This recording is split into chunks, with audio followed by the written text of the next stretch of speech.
सीतारामचंद्राभ्यां नमः। जय श्री राम। प्रिय श्रोताओं, अयोध्या धाम की महिमा श्रृंखला के 6ठे अध्याय में आपका हार्दिक स्वागत है।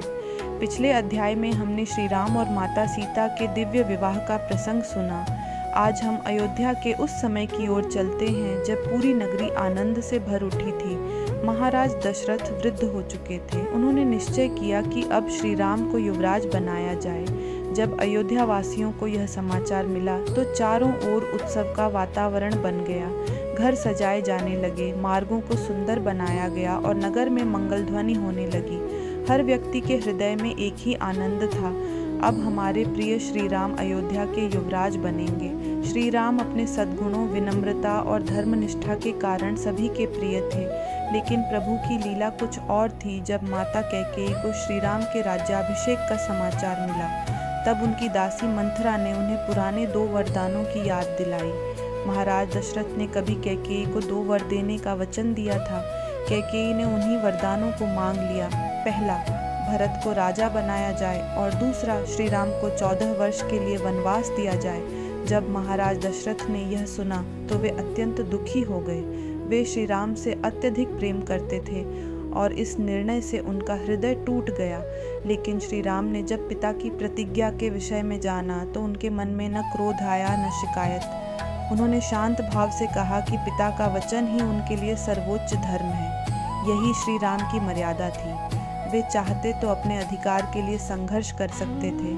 अयोध्या की प्रजा भी उनके साथ थी, लेकिन श्री राम ने राज्य से अधिक महत्व धर्म और पिता के वचन को दिया।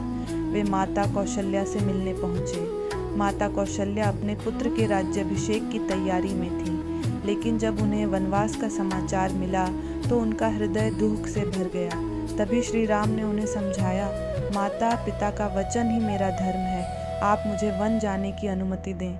श्री राम के साथ माता सीता भी वन जाने के लिए तैयार हो गईं। श्री राम ने उन्हें समझाया कि वन का जीवन कठिन होगा। वहाँ राजमहल का सुख नहीं होगा, कांटों भरे मार्ग होंगे, वन के पशु होंगे और अनेक कठिनाइयाँ होंगी। लेकिन माता सीता ने स्पष्ट कहा कि जहाँ श्री राम हैं वहीं उनका जीवन है। लक्ष्मण ने भी अपने बड़े भाई का साथ छोड़ने से इनकार कर दिया।